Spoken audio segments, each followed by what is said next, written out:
startup community. I'm the Chief Marketing Officer of a venture capital firm in town called Microventures. And so I'm particularly passionate about innovation and business growth and employment.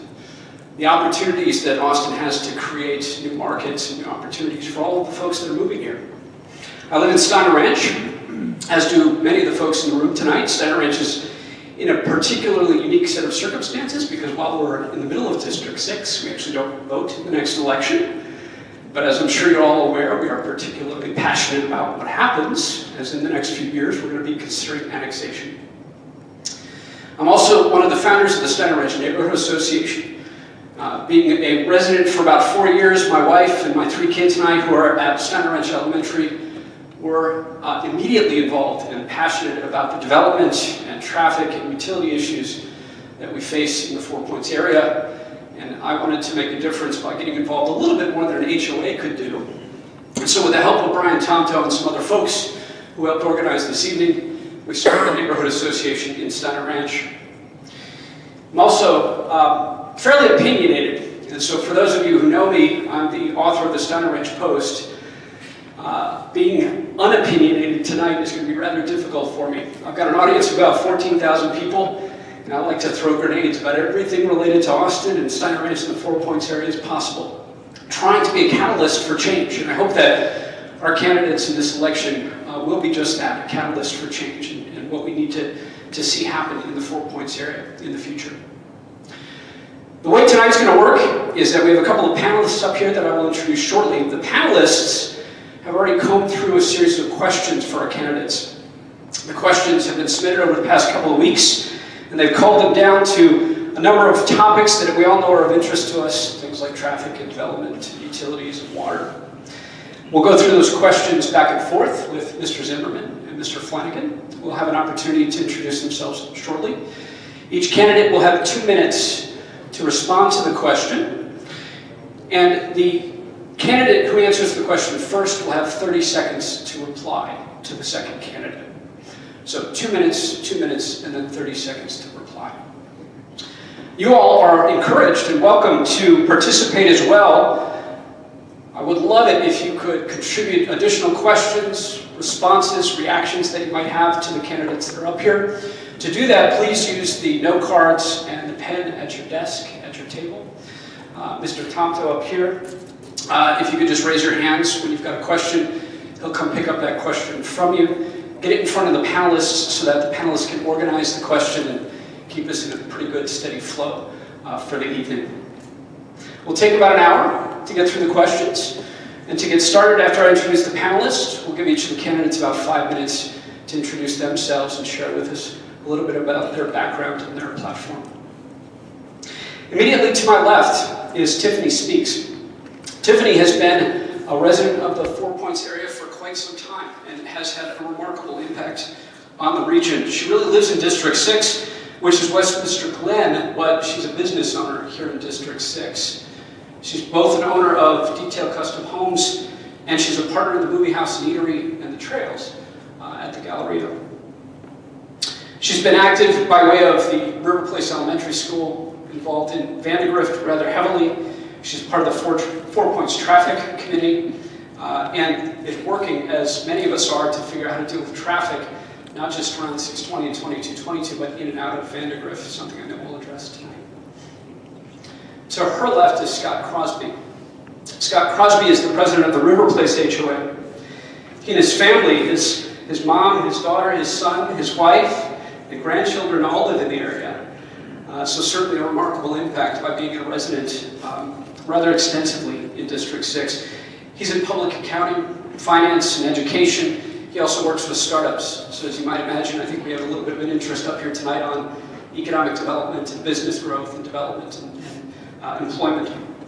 He's a retired chief financial officer and continues to provide financial management and accounting services to local startups. So with that, I would love to turn it over, and I think we'll start with Mr. Flannigan with a 5-minute introduction. About a minute of your personal history, and a few minutes about District 6 in particular and your platform, and if you could, maybe 3 or 4 things that are of particular interest to you about the area. All right, thank you all for coming tonight.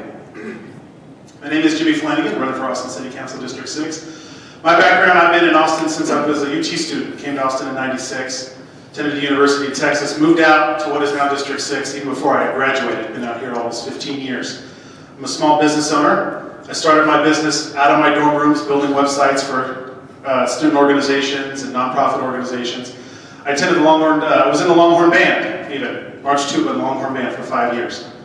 So I'm, as a 36-year-old guy, I'm about as Austinite as you can get. I think more Austinites come here to go to UT than were born here to begin with. But my background ultimately is in community service. And even as a small business owner, I got involved with Chambers of Commerce, working on workforce development, job growth, and traffic. I serve on the Austin Chambers Transportation Committee, and I have for many years. And my core issue begins with traffic. Traffic is the thing I've worked on the most. It's the thing I'm passionate about, and it's the one thing that I want to make sure that we bring a solution, multiple solutions, to District 6. District 6 has the worst traffic in the city. We have the longest commutes, we have the worst congestion, and we have been provided the fewest solutions. And we need to make sure that we address these problems in a way that works together with the rest of the city so that we're included in these conversations. I'm also concerned about property crime. District 6 has the worst property crime in the city of Austin.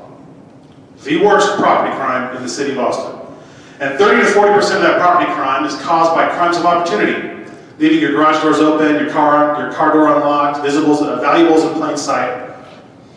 This is the kind of property crime problem that the solution begins with personal responsibility. But then that means that APD, instead of jumping from incident to incident to incident, can do the community policing we want them to do. And that helps solve the other 70% of that property crime. And the third thing, if we're just going to list 3 things, the third thing is utility rate reform. Now, I know River Place especially is feeling the pinch, but all over the city, everyone is feeling the growth, especially in water rates. And it's time for Austin Water to be restructured. I've called for this since the beginning of the campaign. You know, we talk a lot about affordability and taxes, but your property tax bill, only 20% of that is the city of Austin. 20%. The other 80%, school district, county, healthcare district. So when we're talking about the city's impact on affordability, you're paying more to Austin Energy and Austin Water than you're paying in city property taxes. And Austin Water is the first place we're going to start because it is a business model that is no longer feasible. Many of you are business owners, I am certainly a business owner. If your business is structured where 80% of your expenses are fixed, but 80% of your revenue is variable, and you are incentivized, you are encouraging people to use less of your product, that is no longer a viable business model, and that is why Austin Water needs to be restructured. So as I said, traffic is obviously the number one concern. More than half of the things I talk about on the campaign, in my platform, on the materials you have on your table are related to traffic solutions. Then utility rate reform, certainly Austin Water and Austin Energy. 20% of Austin Energy's profits are flowed back almost without accountability into the general fund. And then property crime, especially as annexation starts to come out here and River Place, you're in the process. You're about to feel what it feels like to have your Travis County Sheriffs removed, replaced by no APD police. And so we need to make sure that these problems are solved in advance of your full annexation.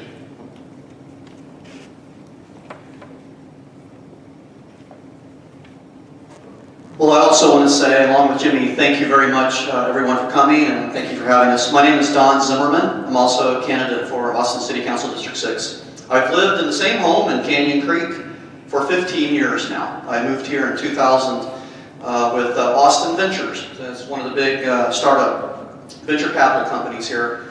I'm from San Antonio. I'm a 5th generation Texan. My dad was an Air Force pilot, Korean wartime, and he was stationed at Brooks Air Force Base, and that's where he stayed. My mom was a graduate of the University of Texas in Austin. She had music education and piano performance specialty. So grew up in San Antonio in the Alamo City.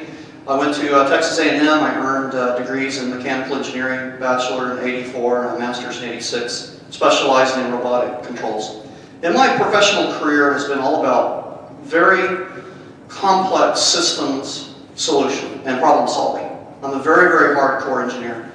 I don't have a lot of charm and people skills, so I married those. And this is my wife, Jennifer Zimmerman. She will give you one of these attractive pieces here that talks more about my background. One of my interesting photo of one of my ancestors here. She also has the sweetness in the family, and she hands out these little chocolate pieces here, and they're very, very good, so I'd like you to get one of those from her. She's also helped me very, very much on this campaign, and I would not be in a runoff if it weren't for my wife, Jennifer, so I want to thank her for that. As far as what I'd like to do, some of you know I was the president of the Northwest Austin Municipal Utility District, and the top 3 things I think Austin needs to do is first, really, before this new city council is going to be able to do what it needs to do, it has to reorganize, I think, city government. I think the city manager needs to be replaced. We need to have a new team in City Hall. Okay, we cannot have business as usual any longer. The second main thing, as far as policy goes, is the transportation problem. It is an outrage. But I need to point out that it's the Austin city government that has been resisting highway funds over the decades. TxDOT has tried to put in road projects. The city government says, nope, we don't want any growth. You know, we have Barton Creek salamander, we have the golden cheek warbler. My response to that has been, well, I think when the salamander and the golden cheek warbler, when they buy land and pay taxes like you do, then I think they should be represented. I think right now it's time for the people in Northwest Austin to be represented, okay? So that's where I come from. The third thing, we have a serious wildfire risk in this area. You would have thought that the Steiner Ranch wildfires would have been a real wake-up call. Well, there was a wake-up call in terms of a fire mitigation risk plan. I think they call it FireWise. They went and hired some Austin city bureaucrats. You know what the city bureaucrats have done for us in Northwest Austin? Pretty much nothing. And the firefighters are extremely frustrated at this because these guys know how to fight and prevent fires. There's a plan in place to cut fire breaks, and there's some technical issues there. The plans haven't been implemented. If you elect me as your city council candidate, we will get some fire mitigation done. So my top 3 things, again, reorganize the Austin city government by replacing the manager. Make sure the 10-1 council has the authority to do what it's promised to do. Second, tackle the traffic problem from a problem-solving, not a political point of view, but a problem-solving point of view. And third, help out with this fire mitigation risk. So thank you again for coming.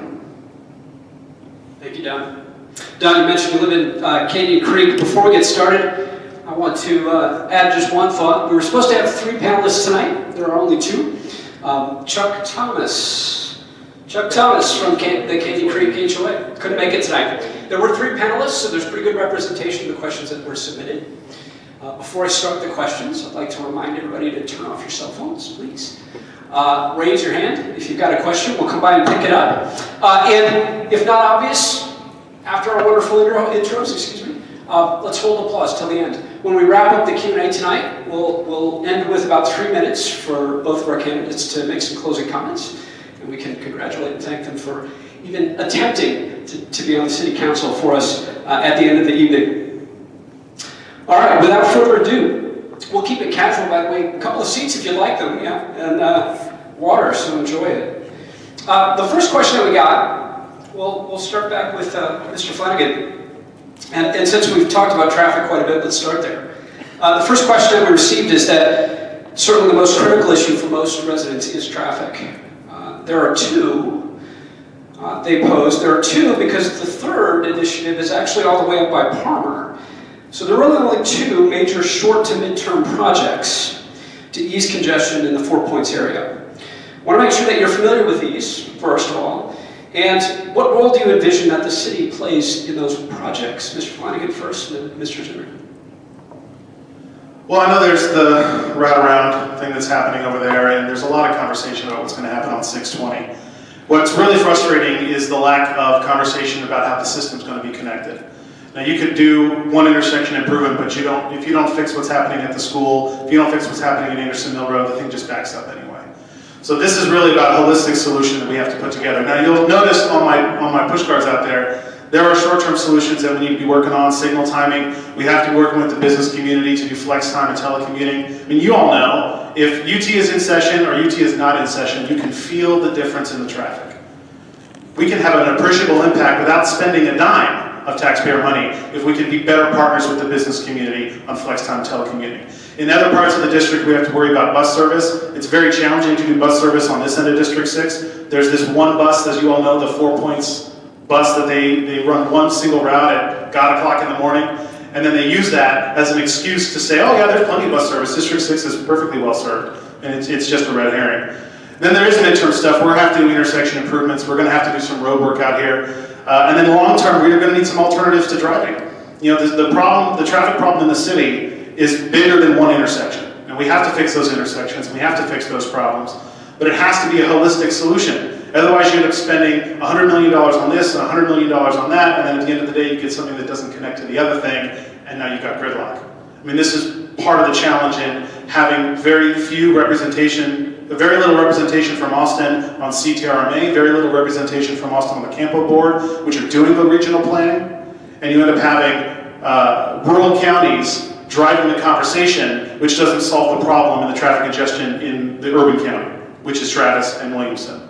And it's easy to talk about or to think about, you know, it takes you just as long to get from Steiner to 4 Points as it is to get from 4 Points to downtown. But if you only fix the part to 4 Points, you actually haven't fixed anything. You have to fix this in the system.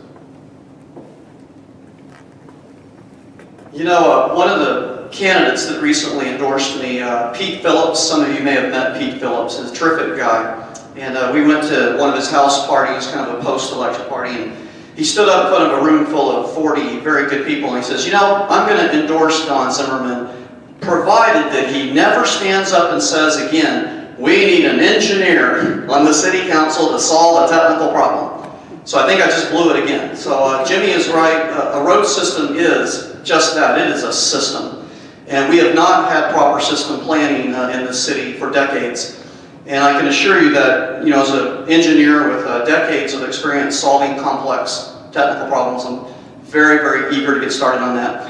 We're the only campaign that has an office over on Anderson Mill, and a couple of days ago I had Bruce Byron, I believe is the TxDOT individual who's responsible for helping to plan road improvements. He mentioned two things that are on the table. Probably the most interesting short-term fix that we can do with 620 and 2222 is to buy some right-of-way that would have a very, very dramatic effect on improving the traffic coming from 620 from Steiner Ranch and the Hudson Bend areas. That traffic that comes up towards 2222 from the lake.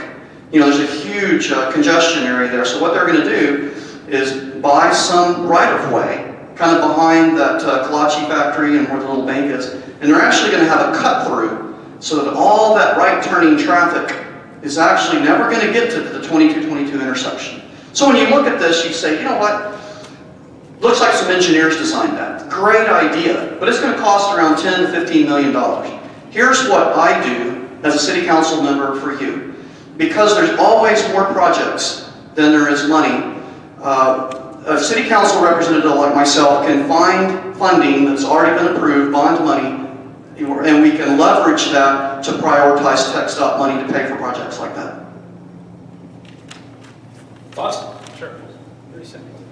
Well, it's good to know that you already broke your first campaign promise to Pete Phillips. I think that should be noted. Just teasing you now. I will say this thing about leveraging Austin money with TxDOT. I was in a forum that Senator Watson put together, and there was a TxDOT guy on the panel. And there was a question came up, how come when I go to Dallas there's road construction? How come when I go to Houston there's road construction? And the guy from TxDOT said this, well, you know, if Austin puts some money in, maybe the state will put some money in too. Extortion. That was the state's solution. When's the last time you saw the state of Texas do something good for Austin? Never. And this isn't about partisanship, this is about reality. Thank you both. Mr. Zimmerman, we both of you talked a bit about costs. With the thought in mind that rail just failed at the polls again, what are ideas in that direction or along those lines for Austin and other more creative ways that we could solve traffic and infrastructure issues throughout the city? I didn't get the question part of that. What are your ideas with regard to directions such as rail to solve infrastructure more capably?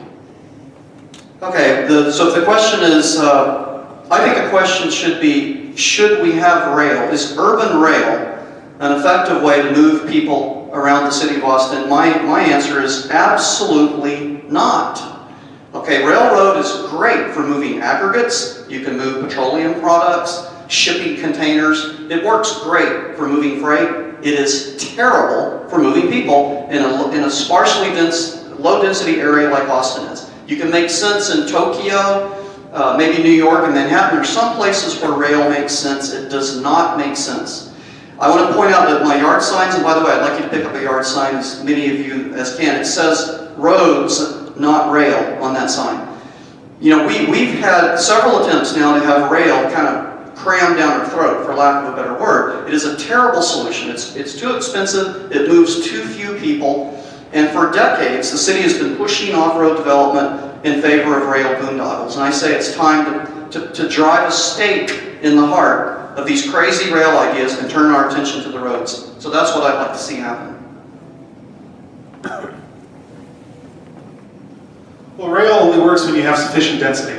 And what frustrated me about the Prop 1 conversation, in which I was participating, I was going to the meetings, I was going to the forums, and the whole process, they kept telling us, you know, if you build rail, then people will then build along it. Except then we saw all the stories come out later. Oh, they said that in Portland, it didn't work. They said that in Denver, it's not working. The only way you get rail to work is if you have the density. You have to marry land use planning to infrastructure. And there is no appetite in Austin to do the kind of land use planning you would need in order to sufficiently build rail. So when we're talking about alternatives to driving, this is really about improving and maximizing our bus service. And what you've seen them do in Cap Metro's great wisdom is to come up with this rapid bus solution that they then didn't implement as rapid bus. So now they say, well, now rapid bus doesn't work. So they didn't actually implement rapid bus. They bought bigger buses and ran them in shorter routes with more distant stations. So if you're going to do improved bus service, you have to actually improve the bus service. And that's the kind of thing that we'd be doing to get people out of their cars. Because you could never build enough roads to get all of the people downtown that want to get downtown. You're not going to bulldoze neighborhoods. You're not going to blow out MOPAC into 10 lanes across. You have to find ways to get people to the places they want to go. And until we have the density to support rail, which may never happen, we need to have the improved bus service that Cap Metro has been promising us. Well, let me just say one more thing about this. I think that the Austin Chamber of Commerce deserves some credit, if not some shame, because they were the ones pushing this crazy urban rail project that failed, 57%, of course, in Austin. Do you know, in District 6, the voters rejected it by 67%, and in some of the precincts where I've lived for more than a decade, it failed by nearly 80%. So that should be a statement that, you know, the Austin Chamber of Commerce and the Austin City planners are out of touch, and we need to take control of government. Good, thank you both. Let's shift gears a little bit. This is a fun question. What city laws or regulations would you want to repeal? And how would you get the support of the city council? Mr. Flannigan, I believe you're first. That's a great question. When we were asked that question to the general, I always said, well, take that frickin' bond off the ballot. It was very frustrating to see city council, which had already been told by the voters, we don't trust you, putting all of these ordinances, putting bonds on the ballot, when what the voters said was we want geographic representation to do it. You know, city ordinances often are minutia. You know, there are certain impacts that happen for code, there are impacts to affordability. You know, there's this visitability ordinance where you now have to forcibly have all of these additional construction rules when it comes to building private homes, or when you have to expand, so you want to build an extension on your house, now because you put shovel into the ground, you now you have to apply to all these other new rules. There's a lot of things in the city code, in ordinance, that we need to be tweaking, but this is the key. You cannot assume that one District 6 council member is going to go in there and magically wave a wand and change all the ordinances. An individual council member has no authority at the city of Austin, none. You have to find 5 other votes to get stuff done.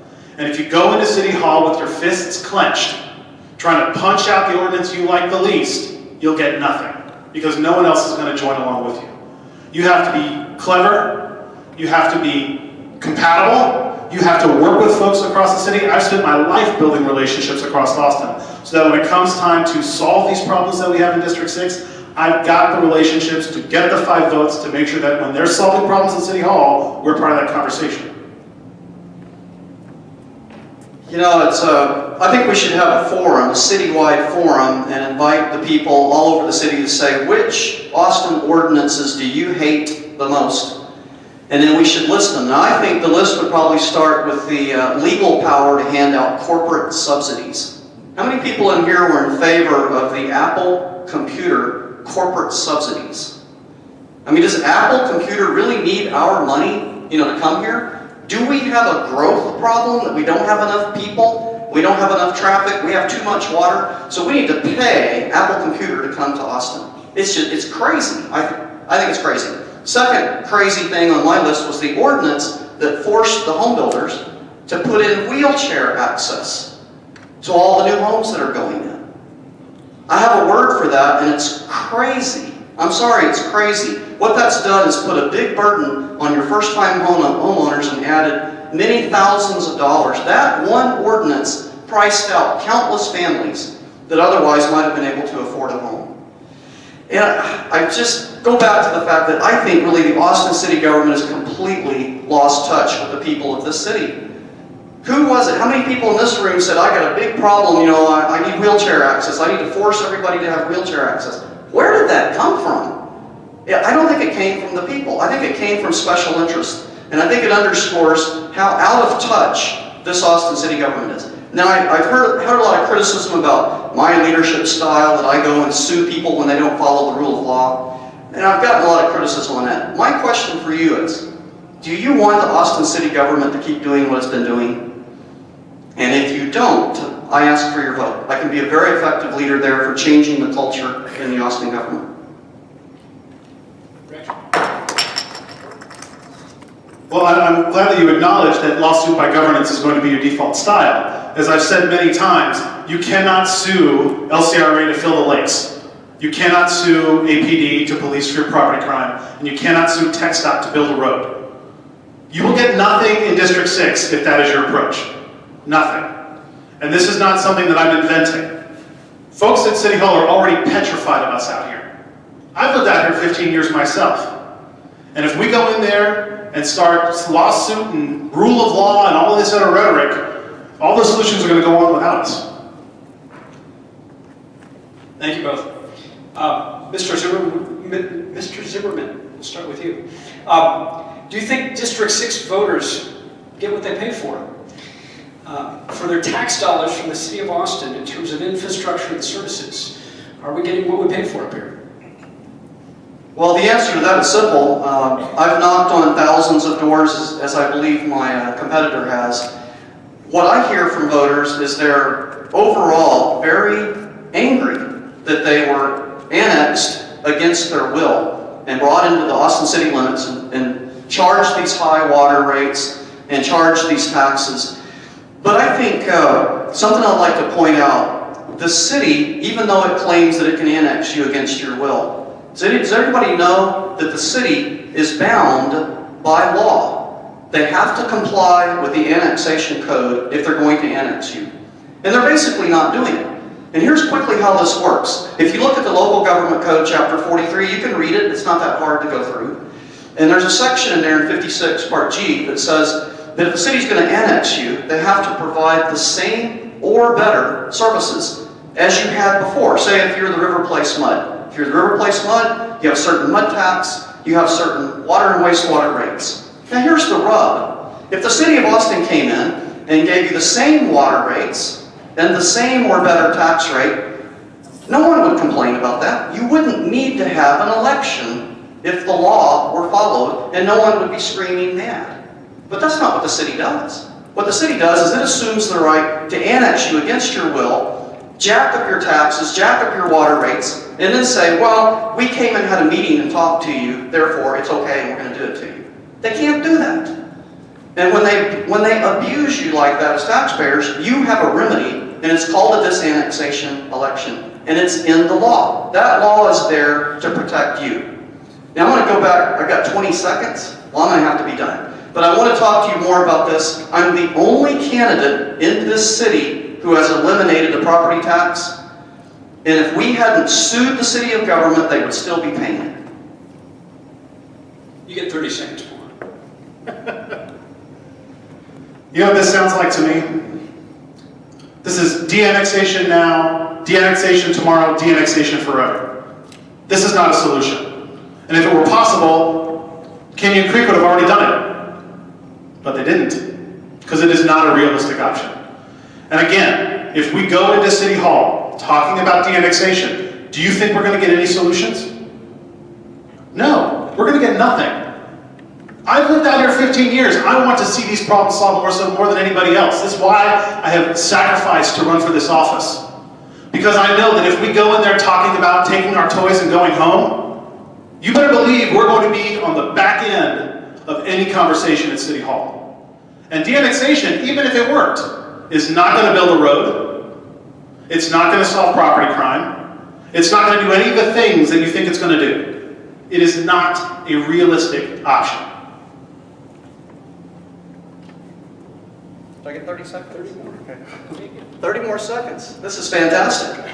I want to go back to something. When I got into the Canyon Creek mud and started working on this, people, nice people, professional people, had gone to Austin and talked with them and reasoned with them and tried to work with them and tried to negotiate with them for 10 years. And they got nothing. If we're not willing to stand up for our rights under the law, what you're going to get out of City Council is nothing, except what you've gotten before, getting ripped off. Thank you. Mr. Flannigan first.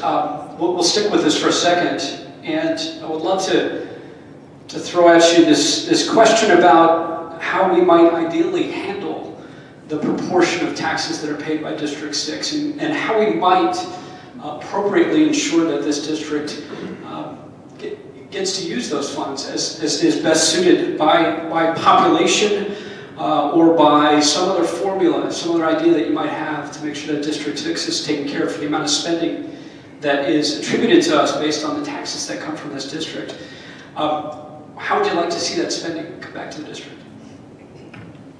Well, when you talk about us having a lot of taxes being paid, we're the third most property-rich district, downtown obviously, and District 10, which is one district closer in. So there is a huge disparity in what's happening with our tax revenues and the taxes that we're paying out here, the taxes that District 10 is paying. Because 10 is feeling the same pain that we're paying, that we're feeling, some parts of it. This is where the coalitions come in. Because if I go into City Hall and I say, I need a formula that says the majority of the work happens where the people are paying the taxes, Districts 1, 2, 3, 4, 5, and the mayor will say, get out of my office. We'll get nothing. Again, because a single council member can do nothing on his own.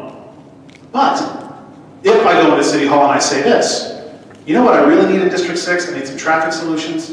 I need to rework the utility rates. I need to make sure I'm getting the police that we're paying for. And District 1 says, you know, that's a good point, because I think we've got too many police. I'd like to see less police out here. I'd like to see some help with some workforce development. I say, great. I'll get you some workforce development, and you're going to get me some traffic solutions. Now, nobody likes this idea that we're going to be trading favors across the city. But at the end of the day, if you don't work with folks in the rest of town, if you don't find ways to solve their problems when you're solving your problems, nothing will get done. And I guarantee you, District 6 is going to be the first one left out of the conversation. Because that's what they do to us now, and we all know it. Whether or not you're complaining about the traffic problem, or whether or not you yourself have gone down to City Hall to try to get a permit or do code enforcement, they look at you like you're not even in the city.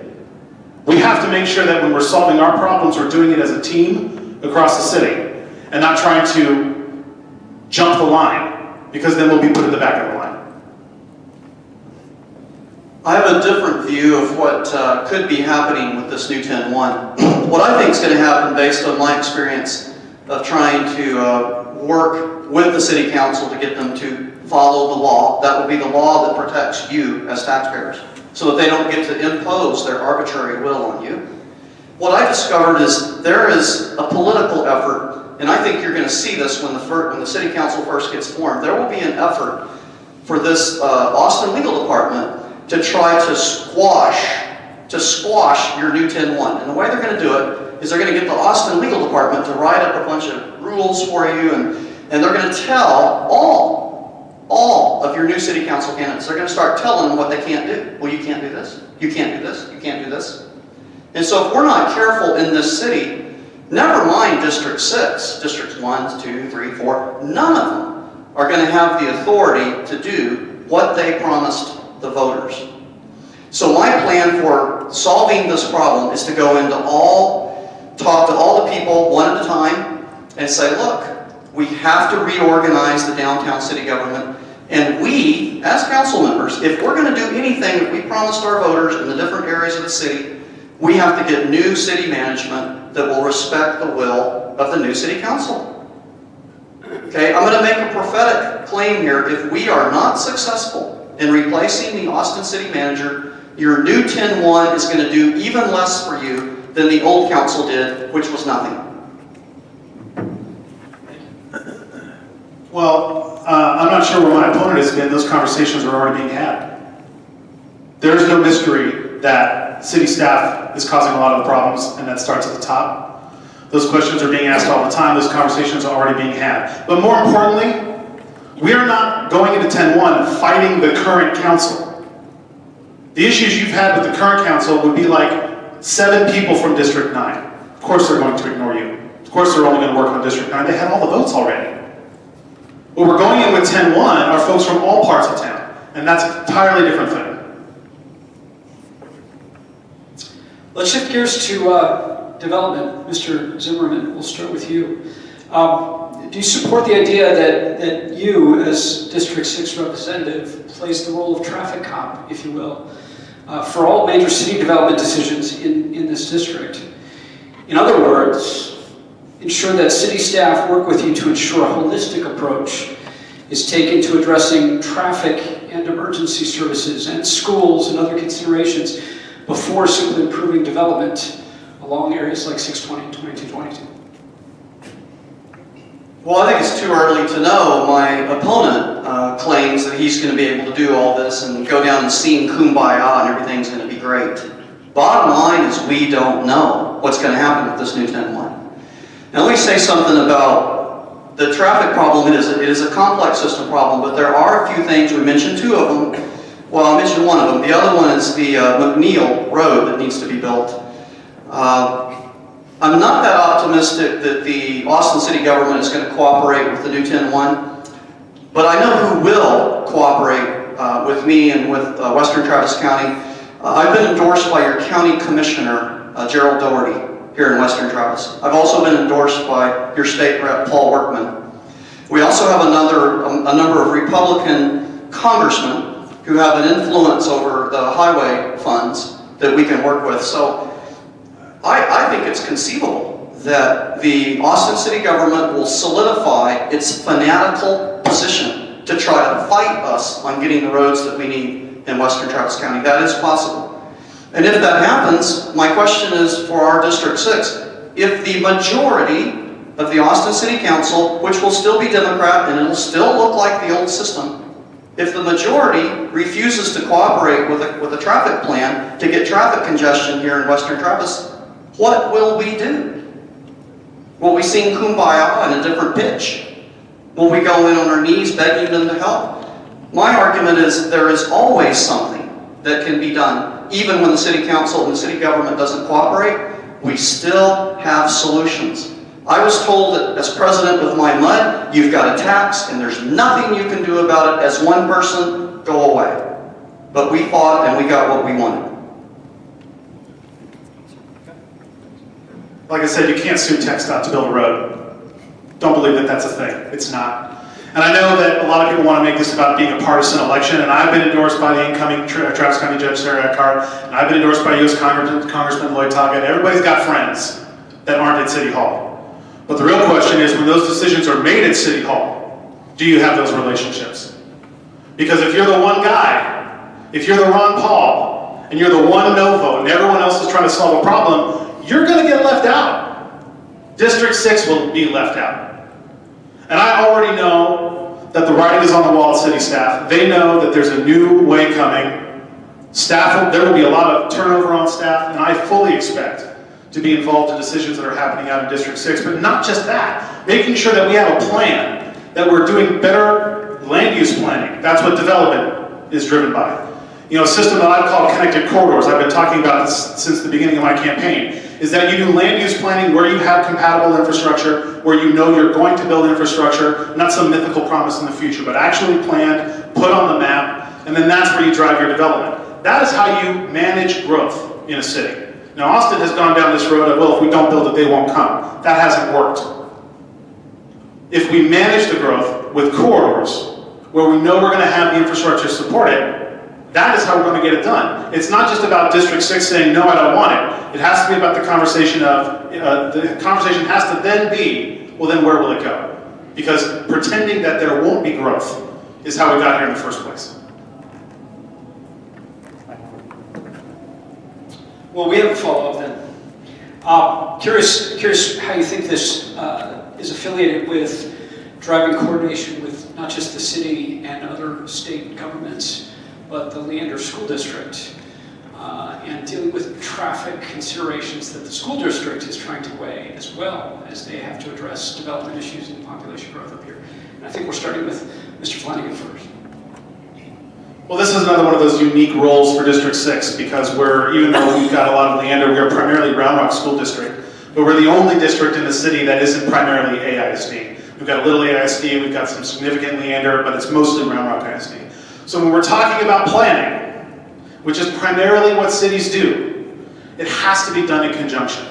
And what we have over here with Vandegrift and with the middle school and this complete quagmire of traffic is a difficult position Leander got put in, where they knew they had to build a school and time was running out, and the city was paying no attention to what was going on out here. Well, that's not going to happen.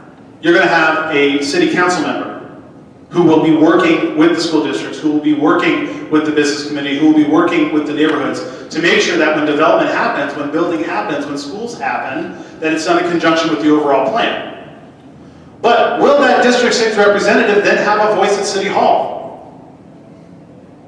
Being on the dais doesn't mean anything if you don't have 5 more votes. And I know I sound like a broken record, but this is ultimately the point. And Don and I have very different policy beliefs on a number of issues. But even if you like his policy beliefs, they will not get accomplished. At the end of the day, we have to manage the growth. That is going to be how we fix traffic and do some infrastructure. We have to restructure the water. We have to deal with APD. And it's going to have to be done with 5 more votes on council. Well, I love this. It keeps coming back to, Zimmerman can't get anything done because he's not going to be able to get 5 votes. And I want to say again and again and again, every time that's said, I need to tell you and remind you the truth. When the city government does not respect you, when they do not respect the rule of law, you're going to have to do something different. When you need the roads put in and they're going to say, well, we've got the Barton Creek salamander and we have a blind cave spider and we have this and we have that. We have Balcones Canyon. The city is a genius at coming up with excuses why you can't get anything done. It is so bad. I know that in River Place, it goes to absurd levels. They don't even want to let you put in a walking path in some places because they say it's going to bother the birds. I had this problem with the U.S. Fish and Wildlife Department. We had some trails around our Greenbelt area in Canyon Creek, our property, and these miserable bureaucrats had fought us for years and years and years through passive aggression, saying that we can't have a nature trail to walk around the backs of our houses. Now, help me understand how the people responsible for this craziness are suddenly going to change. And they're going to start working with everybody. And they're going to start working with a Democrat over in, District 6. It's not going to happen. They're going to do the same things they've been doing for decades. We have to do something different. We have to get them to respect our property rights. We have to get them to respect the rule of law. And we have to show that we're going to assert our property rights and we need to get what we need to have. This has got to happen. I don't buy the kumbaya argument. I ask you, please don't buy the kumbaya argument anymore. Well, there is going to be something different. It's called 10-1. That's it. That's the point. The point is that it's not going to be 7 people from downtown making decisions. It's going to be people from the entire city. And these same conversations that we have out here about being ignored, those same things happen in District 8, they happen in District 2, they happen in District 1. It is different. It is absolutely going to be a different system. That was the whole point of passing 10-1 that the voters did. And now we have a chance to either participate or to not participate. And if lawsuits are the way, then you can do it from off the dais. Thank you both. We've got a couple of great questions from the audience about development, so we're going to stick with this for a little bit. Recently, we tried to secure safe additional egress from our local high school, from Vandegrift. But that requires utilizing the existing utility right-of-way through BCCP, the Balcones Canyon Preserve. Despite extensive coordination with LAISD, Travis County, and the city, the community was met with major stumbling blocks as it tried to seek approval from the city. 4 Points is surrounded by BCCP, so this is a significant issue, hence our additional questions. How do you feel about this particular issue, and what do you think you can do in your position to improve cooperation with the city related to BCCP? And Mr. Zimmerman, first. I did not put this question in, but it seems to underscore the remarks that I just made. You know, we have people that have tried to work with the various bureaucracies here. There's one instance that's just written on the card. You get together, you try to sing Kumbaya, you say, look, here's what we need. The city comes along and puts up obstructions. And they say, well, yeah, we hear you, we listen to you, but we have these concerns about the BCCP. I have a question for everybody in here. Who owns the Balcones Canyon Land Preserve? Who owns it? You own it, okay? But when you go into these negotiations with these miserable government bureaucrats, the idea that you own the property that you pay for, that idea never materializes in their mind. To them, it's their property. To the bureaucrats, they own the BCCP, and you are trespassers. You know, they see themselves as owning the BCCP, and they're the almighty protectors of the blind cave spider, and the Barton Creek salamander, and the golden cheek warbler, and whatever this list of stuff is. They have no respect for the fact that you own the property. Now, my argument is, when it comes to conservation, the people that want that BCCP to be the best that it can be are you, people sitting in the chairs right here. It's your backyard. It's my backyard. I live adjacent to the BCCP. I care about the BCCP. The government bureaucrats don't. They use it as a tool to control you, to harass you, to stop you from getting the roads that you need. And that needs to change, and you don't do it with Kumbaya. Well, you also don't do it with name calling, because if you walk into City Hall talking like that, you better believe they're not going to give you what you want. Like I said, again, you cannot do it alone. And you cannot start a lawsuit from the dais and think you're going to get what you want. You're going to need 5 votes. I don't know how else to say it. Because the bottom line is, the crazy bureaucrats that we have at City Hall are gone. They're on the way out. We're going to have a new set of folks in. Now we have to make a decision if we want to be reasonable participants in the city of Austin, or if we also want to send crazy bureaucrats. Because there's only one way that solutions are going to come. Now when it comes to BCCP, we have to have a very serious conversation about what it means to allow development and not allow any infrastructure. And those conversations with folks who are very concerned about this BCCP will only hear at high-pitched voices, build a huge highway through the Canyonlands. But if you're their partner, if you're working with them, and I know, Don, they're not interested in that, I get it. But if you don't work with them, you get nothing. If you do work with them, you can find a solution. That's the bottom line. If it's 7 folks from downtown, maybe not. But when there's 10 folks from all over town, and they're trying to find solutions to the problems that they've never been able to solve either, this is how we're going to get stuff done in the new council. Well, I can tell from the way that question was written that the person that wrote that, I don't know who it is, but I know that they've sat there in meetings, as I have, trying to get cooperation from government bureaucrats, and it's not happening, okay? We have to do something different. I'm the one that has the experience going in with a rational argument and the rule of law and say, you know, here's what the people are demanding. We're going to do it. work with me and we'll get it done. You don't want to work with me? You don't want to work with the people of District 6? We're going to find another way, but we're going to get it done. Thank you both. One more on the same topic, this from the audience, so particularly pertinent. The fences around the preserve. In Grandview Hills along 2222 and City Park Road and elsewhere keep people out of the land. They're harmful to the wildlife. They probably do little to protect those salamanders and those warblers. Are they legally erected? And is there any chance that those fences can come down? Mr. Flannigan, you're first. Well, this is one of those personal responsibility quagmires. Because when you have property owners abusing the land, then you have to do something about it. And we have to take responsibility for what our neighbors are doing. And those fences go up far, far more than they need to be, far more aggressive than they need to be. But it doesn't do us any good as a community to allow certain property owners to destroy that land and then come back and say, well, you know, we're going to let them do it. But if we put these fences up, now we're all upset about it. You can't just say anything goes. I mean, if we're also concerned about the BCCP and this open green space, then we have to be serious about what it's going to take to protect it. Now, I don't think we need razor wire fences. I think it goes way too far.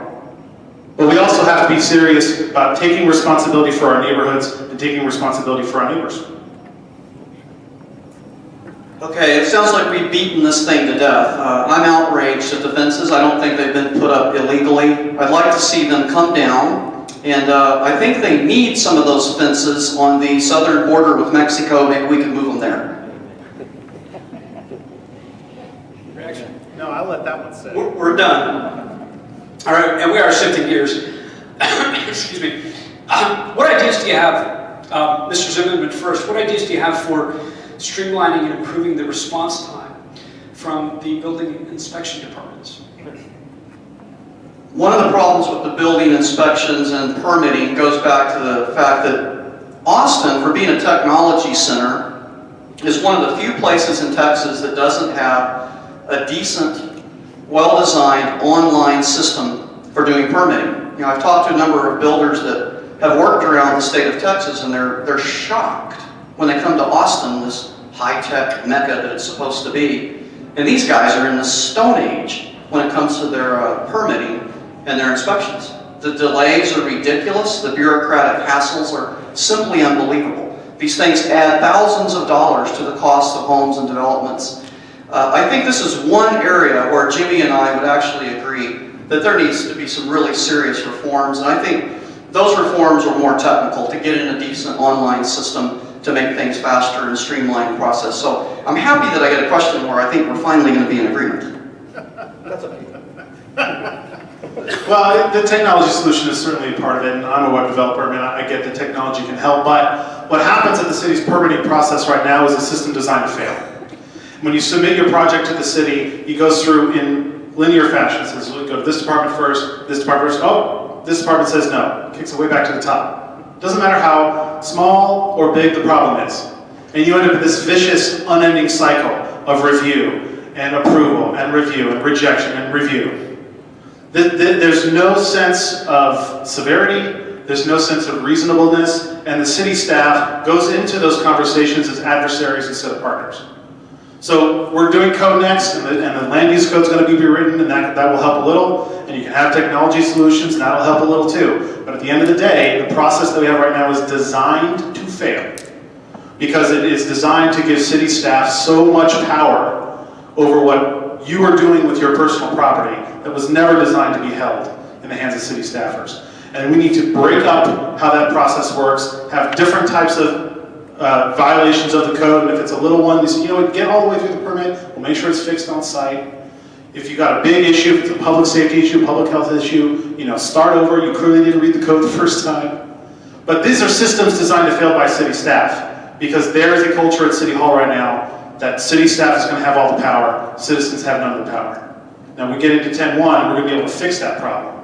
And only because I've been working through the business community as a Chamber of Commerce leader, talking with property owners, talking with commercial property owners, I know exactly what's going on with this, and there are solutions to it that aren't going to take a lot of money either.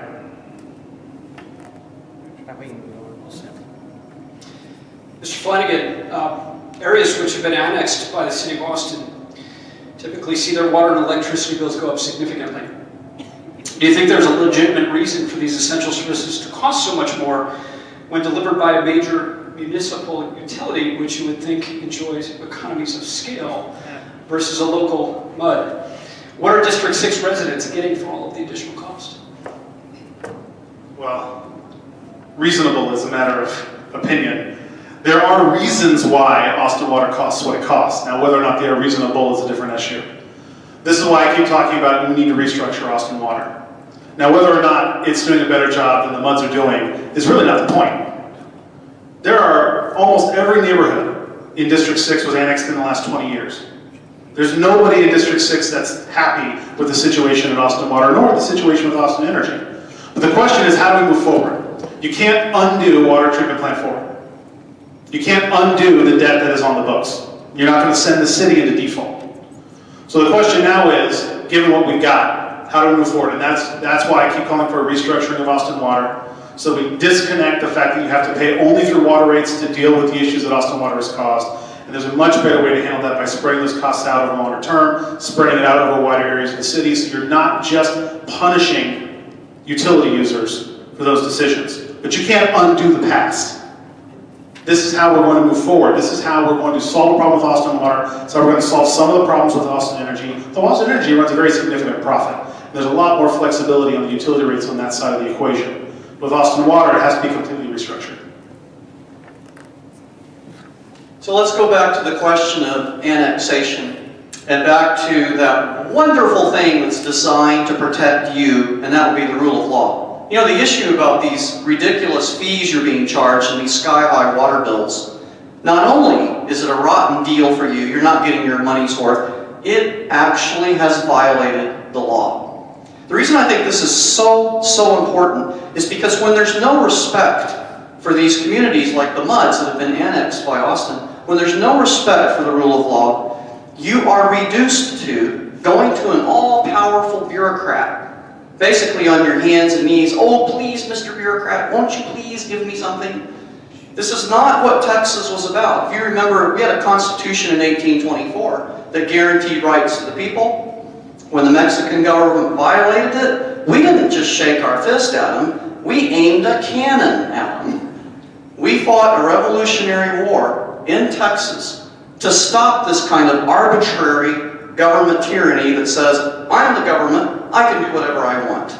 So I think this needs to stop. I'd like to see River Place and maybe some other communities say, you know what, City of Austin, not only have you given us a rotten deal, you violated the law, and we're going to seek remedy to this. Now, what this would do, because this is what happened to us in Canyon Creek, when we filed suit, we noticed after we won that we got a lot of respect that we never had before, because they knew we would stand up for our rights. So if you really want to change the conversation and change the culture in the city government, you need to assert your lawful rights. And that will make a world of difference in how you're treated and the positive relationships you can form after they obey the law.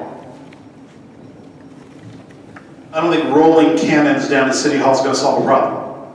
And frankly, you don't have to be on City Council to do that if you think that's the solution. Again, there's a choice here.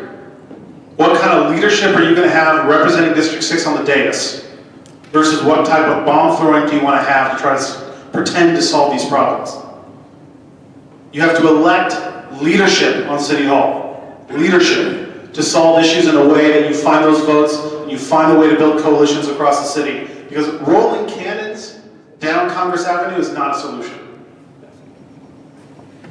Thank you both. Just to keep us all aware of the time, we're going to take another 10 or 15 minutes, and then we'll wrap up with some closing remarks. Do you think Austin City Council makes a good board of directors for a multi-billion-dollar electric company? Mr. Zimmerman, your thoughts first. The simple answer to that is absolutely, positively not. I don't think the Austin City Council should be managing Austin Energy. We have instances of successful competition models here in the state of Texas. And if elected, I would love to be part of the discussion as to how we would break up Austin Energy and bring in competitive energy providers. Now, we have a lot of green impetus, right? in the city of Austin, people that want to use wind energy and solar energy. You know, as an engineer who thinks for a living and does math pretty well, I want to let you know what you've already heard in various reports. The green energy is incredibly unaffordable and expensive. It is heavily subsidized. Not only that, but there's a lot of deceit going on. You'll hear people say, oh, well, solar power is now affordable and it's economical. No, it's not. It is not affordable and it's not economical. It is being heavily subsidized all over the place. That money is being added to the federal debt and it's bankrupting a lot of, it is a disaster, okay? The green energy is not there, the technology is not ready.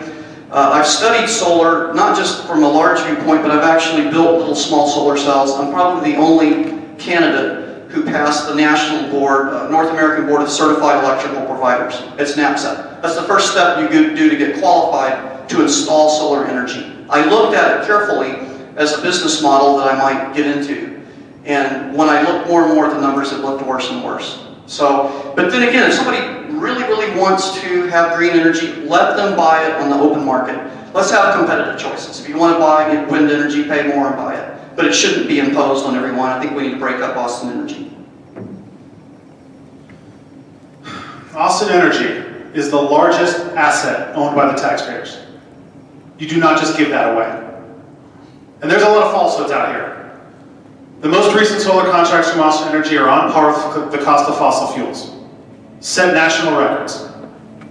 Also, when you talk about the governance of Austin Energy, if you just give that up, you as the taxpayers own Austin Energy. Are you really willing to relinquish your influence? You're the shareholders. Shareholders get to have a say. Now, I think there's probably better ways to manage Austin Energy than bringing every single minutia up to front council. But you don't just give it away. That's insane. That's insane. Austin Energy needs to be broken up partly because nobody even knows how much money is going through. I keep hearing from some investors and people that are familiar, there's in the ballpark of $150 million of our money that's kind of quietly being siphoned off and delivered to the bureaucrats and politicians in the city government.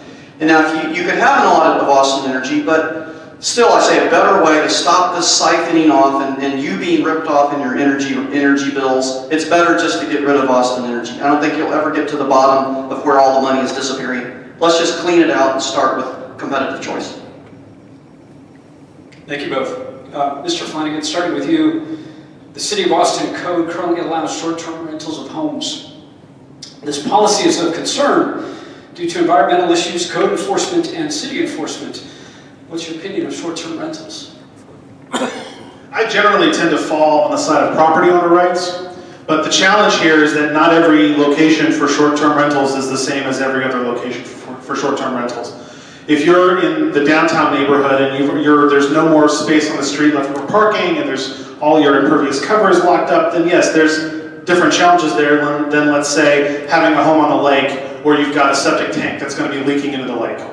And you have to be able to control these issues, not just with a single rule. And this is the problem that City Council does right now. They set a rule because Hyde Park or Travis Heights come in and say, I don't like X, Y, Z, and the City Council says, yes, we agree because you're the only people that have voted in city elections, so we're going to pass a law that says you can't do X, Y, Z. And then the rest of the city wakes up 6 months later and goes, why can't I do X, Y, Z anymore? Nobody was complaining, my neighbors weren't upset. Or worse, why is my neighbor starting to be able to do that when it's going to cause all these problems that nobody talked about? So short-term rentals is one of those things that has a place, but it's not the same place downtown as it is in District 6, and it's not even the same in different parts of District 6. It has to be, again, back to land use and context. You know, the way I look at this is, I'm a property rights guy, and what's interesting about this question is how property rights of various neighbors can interfere and conflict, right? One example is if you come into an area that's on the Colorado River and you had zoning in place and you had an expectation of this place, this is all going to be single-family dwellings, right? That was the agreement that you had when you came in. And there's zoning that backs that up, and that's everyone's expectations. And then suddenly, your neighbor starts to invite in people for recreational use. They start turning their property into more like a commercial property. It might overstress the infrastructure, as Jimmy mentioned. Maybe there's a septic tank that's being used as it wasn't designed for, starts leaking into the water. So there are some technical issues here, but what I want to emphasize, and we're not going to answer this in a couple of minutes, philosophically, what government should do, what the city should do, what the court should do, is they should mediate disputes between property owners. Sometimes if they have to, within the same neighborhood. So if you have this situation when it arises, someone who's been injured by a violation of the code or a misuse of the property, they have a cause of action. They need to be able to come to the city or to the court and say, look, we had an agreement in place. I allege that this person is using their property commercially. That wasn't in the mix. And if it turns out to be true, there should be some compensation or some penalties or something. But again, they should be between property owners. Disputes have to be mediated right through the government, and then there has to be just compensation. You can't have one group of property right owners abusing another group. Well, now we've gone from governance by lawsuit to code enforcement by lawsuit. And you pay enough property taxes that these problems are supposed to be solved by City Hall, not by forcing you to hire attorneys and sue your neighbors. Thank you both. Mr. Zimmerman, we'll start with you. How would you address the zoning issues where the City of Austin came through and drew lines in the middle of properties? Property owners are having to pay thousands of dollars to get their property designated as single zoning statuses. Well, I'll go back to what I said before, to add to what I said before about property rights and then having disputes between property owners. The one entity that has absolutely no business in these decisions is unelected, unaccountable government bureaucrats. And that's what a lot of this chaos comes from. A lot of this chaos comes from city planners. Every time I hear that word, city planners, I want to put my fingers on a chalkboard and I just imagine the sound of it. City planners. As if they know what to do with our property. As if they can come up with some kind of plan and arbitrarily change zoning laws and rewrite zoning codes. And what they do is they cause massive confusion with their ideas of what the best way to use your property is. It's crazy. The unelected bureaucrats, the unaccountable bureaucrats are the one group of people that should have no say in how this property is used. It should be a discussion between property owners and a mediation between conflicting uses and conflicting goals. That's what the argument should be about. It should never be about unaccountable, unelected bureaucrats making arbitrary decisions about what they think is best for how to use your property. I don't know if anybody thinks anarchy in zoning and code enforcement is a solution to anything. I mean, I would imagine if we just said, city planners can't do anything right, so let's just have no planning, which is basically what we've been under for a decade, saying, well, if we just don't do anything, then nothing will happen. That's how you end up with a place like Houston, where you can have your single-family home and then right next door is a strip club, because there's no rules, anything goes. And you're not going to want a city government that says, something is wrong, take it to court, it's all up to you, now hand me over your tax bill. That's not a solution. I lived in Houston for about 13 years, and of course Houston has its problems. The biggest problem is the humidity. But I lived there for 13 years, and I noticed living in Houston, they have a much more vibrant business climate than we have here in Austin. There's a lot more job opportunities, a lot more companies, there's a lot more innovation. In Houston, other than the weather, and some confusion that comes from lack of zoning laws, it is a fantastic economic engine, one of the leaders in the world. I think it's ridiculous to criticize Houston for lack of planning and zoning. Thank you both. We're going to wrap the evening with a question from Mr. Flannigan about your opinions that you have with regard to what should happen to low water crossing. Happen with a low water crossing or all low water crossings? I'd go with both. Probably the low water crossing just by Mansfield Dam, considered District 6. Well, I'm going to say that this is one of those issues that I haven't studied. And when you talk about a single low water crossing, you end up talking about, well, how are you going to set up a rule that you can work with other folks in town to get changed. Now again, I know there's danger, and when we talk about the Halloween floods that happen on the other side of town, these are the kinds of issues that are right on the surface at City Hall. And I got asked this question after the Onion Creek floods. I was asked this question by a business owner in District 6. He was furious. He said, why is the city involved in helping those homeowners down there? They should have never built there in the first place. I said, well, A, when they built those homes, that wasn't a 25-year floodplain, it was a 100-year floodplain. And B, the federal government changed the flood insurance program so it all got more expensive, nobody could afford it anymore. But more importantly, this is about being a city. This is about helping your neighbors, protecting your neighbors. And if a wildfire blew through the Canyonlands, would you want the rest of Austin to say, you're on your own? We don't want to have anything to do with you. You should have known better than to build a home next to where it could catch on fire. This is about being a community. And whether it's one low water crossing that might be dangerous versus flooding or wildfires, this is how we're going to work together. And that's the only way we're going to get things solved in District 6, is if we do this as a community.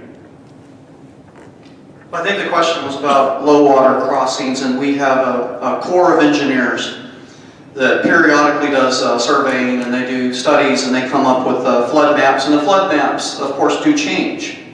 It's a fact of life that rivers, even when human beings don't touch them, rivers change.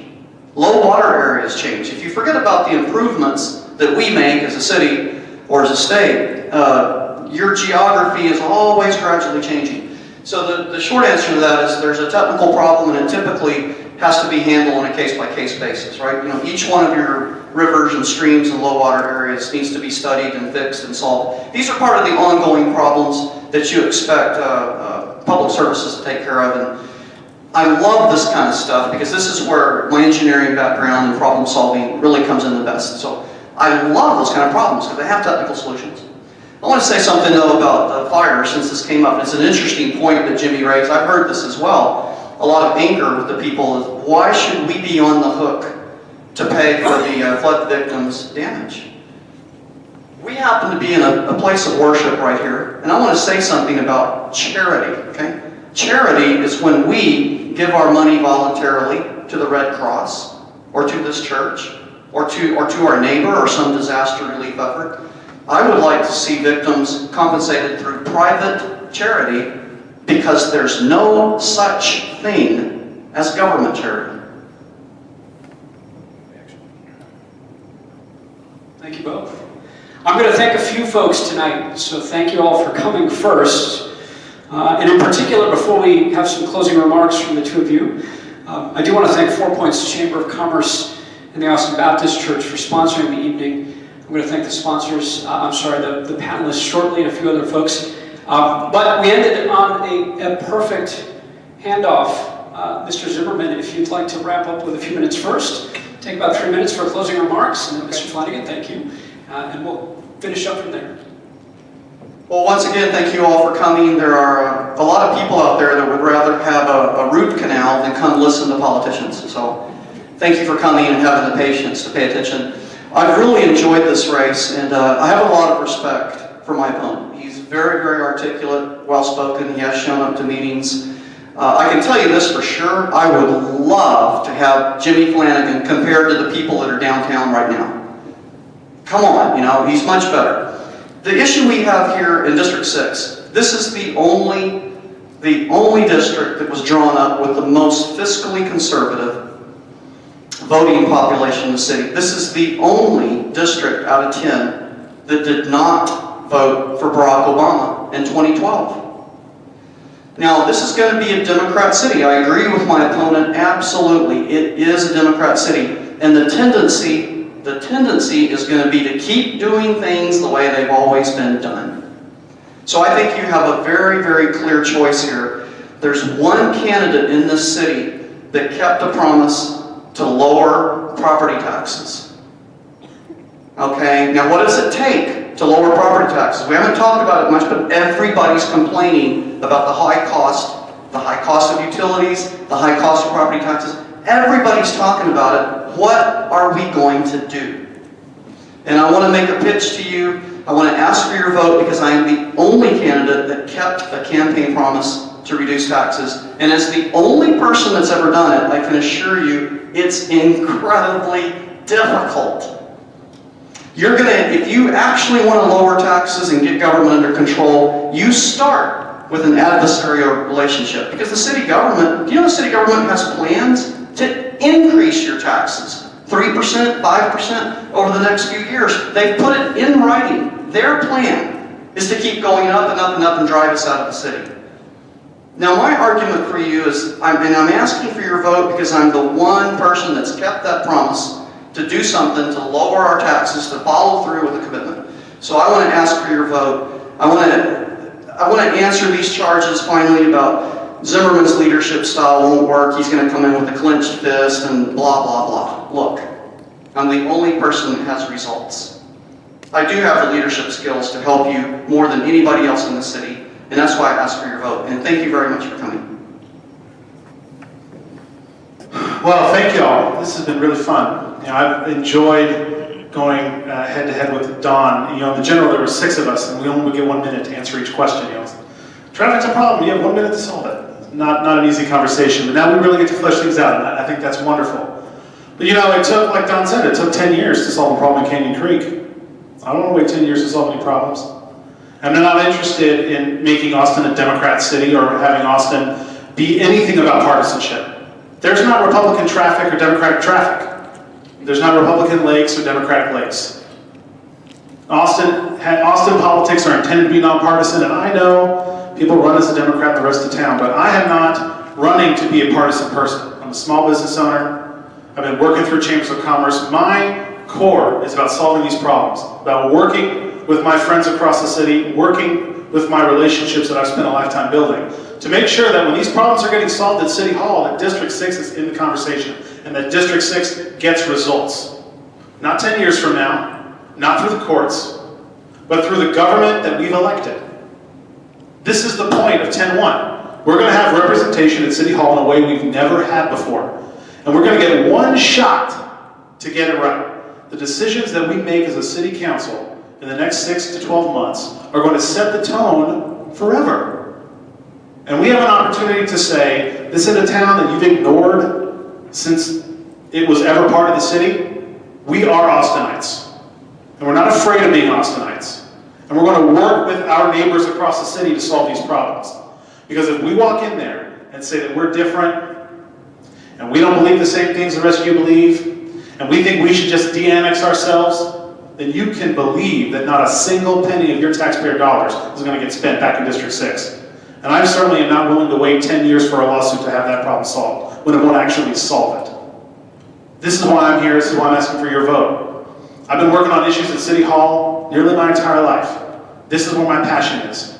I haven't run for other offices, I haven't run for state office, I haven't run for county office. This is not a consolation prize for me. These are the issues that I care deeply about, and this is why I'm running, and this is why I ask for your vote. It's going to be a very quick turnaround for this runoff. Early vote starts December 1st.